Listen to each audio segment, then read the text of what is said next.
During the 1960s and the 1970s, there were riots in every major city in the United States. And young black men went to the streets and they demanded equal rights. Yet, history ignores this.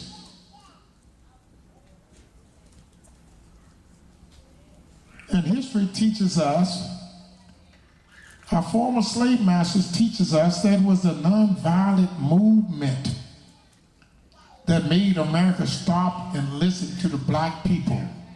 It was a nonviolence, when in fact it was violence. And there had never been changes without violence. So when a future generation of young black youth need the history to draw from, they will only draw from the nonviolent movement as their frame of reference. And once the generation that fought the rise die out, the rise will become a myth, like so many other things that happened in our black history. White Americans didn't want their former slaves to know of their former greatness. So they destroyed their knowledge of self, and nothing that represented their resistance or their rebellion would survive the whitewashing of American history. Yet all the European heroes, they're all warriors because they want to show people their strength. And they teach their youth only the strong survive, and survival is of the fit. Even today, Europeans' words are used for the purpose of adding to the brainwashing, such as everyone attacking Rome were barbarians. They teach that the barbarians attacked Rome, but it was Rome that was attempting to conquer the world. The Indians never had a victory, but they only massacred the white people. They only massacred them. The people that were attempting to destroy them and take their land, it said, history teaches us that the savages massacred them. It didn't matter that the Europeans slaughtered the Indians in their so-called victories as they were taming the wild rest. Who was truly the wild men? Was it the Indians who had laws, religion, families, and that who helped the Europeans make it through the first winter before being almost totally wiped out by the people they helped? Who truly needed the taming? Now, anyone that doesn't agree with this pulpit government under European control become terrorists, no matter how many die or oppressed by the European freedom fighters. Black people every year join the Europeans and the rest of the world as they mourn the destruction of over 6 million Jews by German Europeans. But not one tear shed for the well over 1 billion non-white people that were destroyed by white Europeans conquering Europe, America, Africa, Asia, Canada, Austria, New Zealand, and many, many more places. This was justified as they portrayed the white race as the civilizers of the world.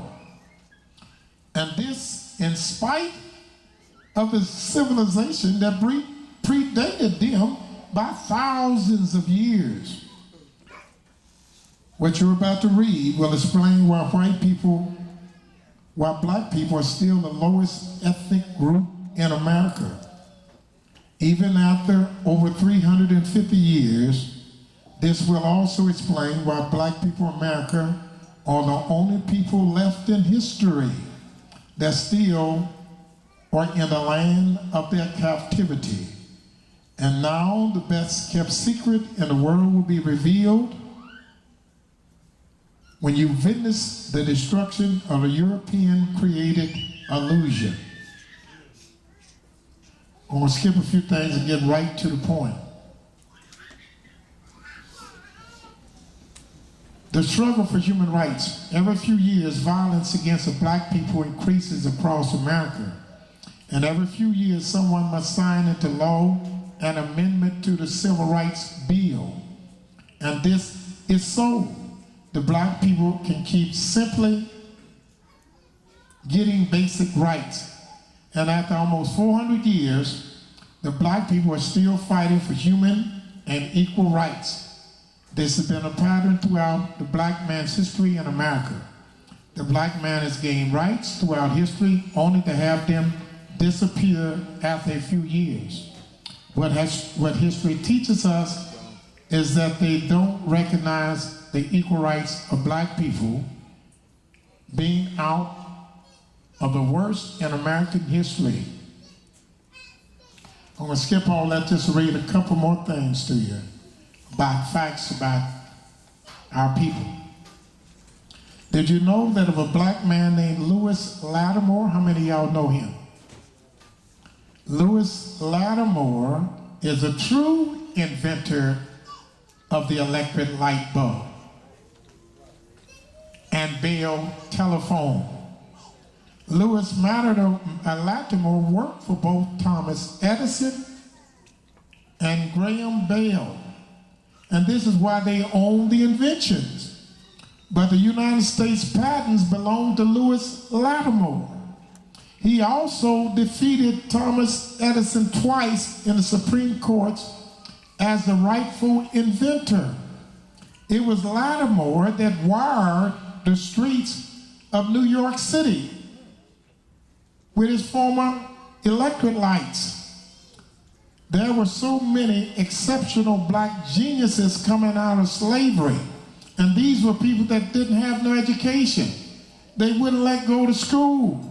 That they were not allowed to read books. You had geniuses coming out of the midst of slavery. I could name them all, but the Negro Almanac, you need to get that, lists them all. Still, I must mention one more great black genius. His name was Benjamin Bannister. How many know him? Good. Bannister still has a trademark on the first American clock. Without ever seeing a clock, his clock was made of all wood and struck every hour on an hour for 20 straight years. Benjamin Blanker was also selected as one of the planners for building the Washington, D.C. The crew's chief was Lafayette, who got mad and returned to France, taking the plans for building the American Capitol with him. But Bannister, with his photostatic memory, duplicated the plan, and D.C. was about built. This black genius left a scientific study of bees in the former's almanac, which